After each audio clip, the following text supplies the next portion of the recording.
경기가 좀 살아나는 것 같아서 이런 현장도 잘 될 것 같으신지요? 들여다보니까 굉장히 심각한 문제가 있었습니다. 개발 이익은커녕 추가로 분담금을 내야 하는 상황이 벌어지면서 매우 험악한 사태까지 벌어지고 있는 곳이 있습니다. 저희 탐사플러스 취재팀이 2달에 걸쳐서 도시정비 사업 현장을 심층 취재했습니다. 정재윤 기자입니다. 지난 2월 왕십리 뉴타운 지역의 한 조합원 임시총회장. 조합 측이 고용한 보안요원 수십 명이 총회장 주변을 지키고 있습니다. 건물 앞에서는 승강기도 벌어집니다. 잠시 후 한 여성 조합원이 119 구급차에 실려갑니다. 조합원들은 함부로 이렇게 써도 되는 거야?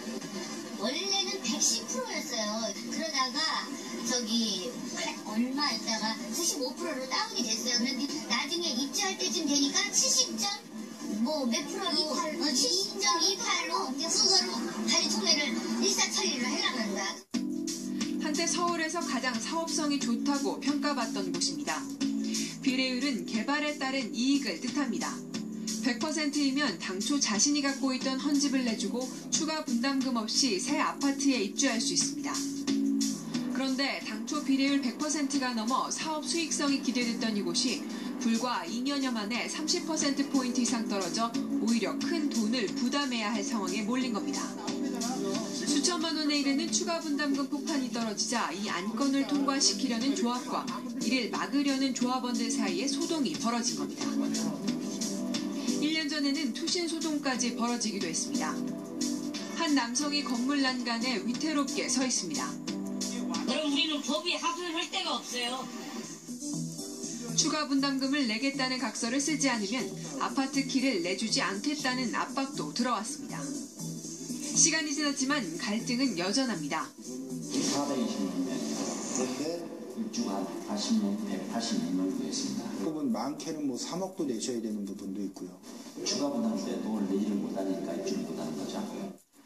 서울 강북의 응암동 한 뉴타운 사업 지역도 사정은 마찬가지입니다. 입주 3년이 지났지만 역시 추가 분담금 문제로 시공사와 갈등이 심합니다. 아파트 곳곳에는 현수막이 걸려 있습니다. 시공사는 최근 전체 조합원의 90%에 달하는 600여 명을 상대로 공사비를 다 받지 못했다며 소송을 낸 상태입니다. 저 같은 경우는 약 한 2,400 정도 추가 분담금이 나와요. 날벼락이죠. 2년 후에서 아무 소리 없다가 또 다른 조합원은 빚더미의 난제 판이라며 하소연합니다. 지금 내가 6억 3천을 지금 융자로 살고 있는 또 빚으로 되게 된다는 거죠.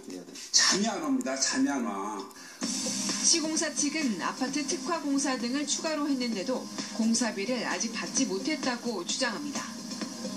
이곳 역시 지난해 말 기존 조합장과 임원들을 해임하고 새 집행부를 구성해 대책을 논의 중입니다. 추가 분담금은 총회 그 조합원의 의결을 통해서만이 비용 발생된 부분에 대해서는 받아갈 수 있는 거예요. 총회 의결을 통해서.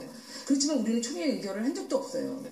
추가 분담금이 나온 것이냐를 이제 지금부터 후임 임원들이 밝히고자 하는데 이렇게 깨끗하게 만들어놓고 가버렸단 말이죠. 서류는 이삿짐처럼 다 쌓아놓고 가버렸고 컴퓨터는 지워버렸고 밝힐 수 없는 상태를 만들어버렸죠.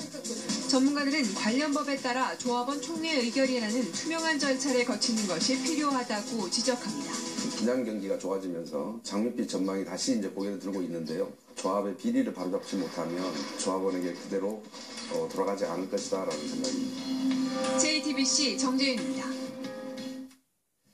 이런 갈등에 이면에는 투명하지 못한 사업비 집행이라는 문제가 자리 잡고 있습니다. 취재진이 여러 뉴타운 지역의 관련 자료를 입수해서 들여다봤더니 철거를 비롯해서 각종 용역 계약 과정에서 비용이 수십 배씩 부풀려지거나 허위 용역비로 의심되는 사례들이 적지가 않았습니다. 고성표 기자입니다. 너무 비리가 많고 이게 어디에다가 호소할 수도 없고 그래서 정말 답답했고 서울의 한 뉴타운 지역 조합원이 답답함을 호소하며 눈물을 흘립니다. 당신은 2009년부터 조합 임원으로 일하다 지난해 12월 갑자기 해임됐습니다. 쫓겨난 조합 임원은 2명이 더 있습니다. 불투명한 사업비 문제를 제기하자 업무를 방해했다는 겁니다. 재신제다 하는 얘기입니다. 자체 권익위원회를 꾸려 용역사업비 의혹을 정식으로 제기했습니다. 검찰은 조합원 총회 의결 없이 수의계약을 한 혐의 등으로 조합장을 재판에 넘겼습니다.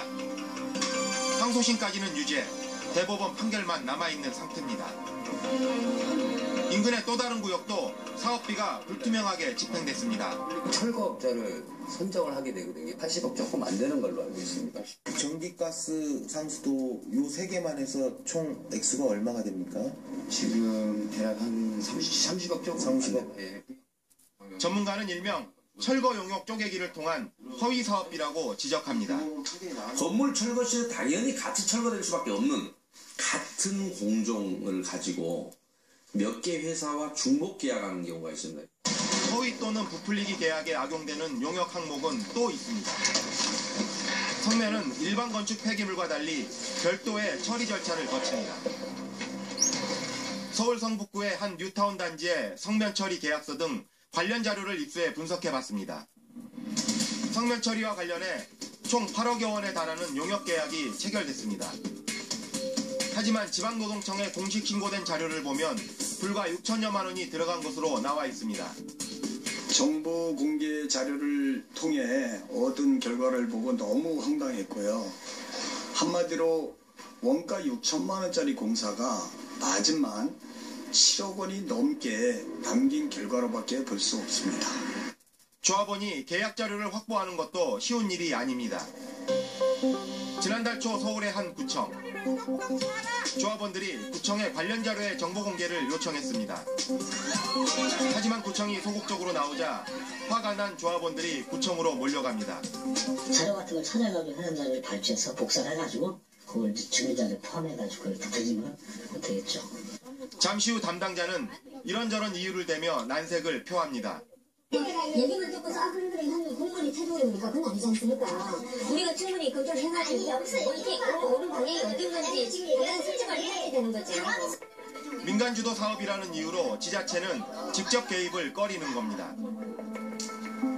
입주를 불과 3개월 앞두고 사업비가 150억 원이나 증액됐다는 서울 양천구 신월동의 뉴타운 단지. 그래서 조합에 전화를 했더니 많게는 8천만 원 이상 나온 사람도 있다. 당신 정도면 싸게 나온 거다 이렇게 얘기를 하는 거예요. 정말 저는 깜짝 놀랐거든요. 김 씨 역시 수상한 사업비 자료를 하나 둘 모으는데 몇 달이 걸렸습니다. 철거 쪼개기 계약, 중복 계약 등 의심 가는 대목이 곳곳에서 발견됩니다. 일부 업체들은 상호와 대표이사가 다른데도 주소지와 전화번호가 같은 곳으로 나옵니다. 페이커 컴퍼니일 가능성이 높습니다. 낮에만 전화를 해봤어요. 전화를 해봤는데 어떤 아주머니가 전화를 받으세요. 근데 옆에서 아줌마들이 막 그 잡담하는 소리가 들렸었어요. 범죄 예방 계획, 수해 방지, 제설 대책이라는 이름의 또 다른 허위 용역비 사례도 적지 않았습니다. 자료를 공개하지 않으니까 사실은 비리가 있어도 알 수가 없죠. 구청별로 사업비 감독도 하고 했으면 참 좋은데 그런 일체 통제 장치가 없거든요. JTB 고성표입니다. 박상욱 대법관 후보자에 대한 국회 인사청문회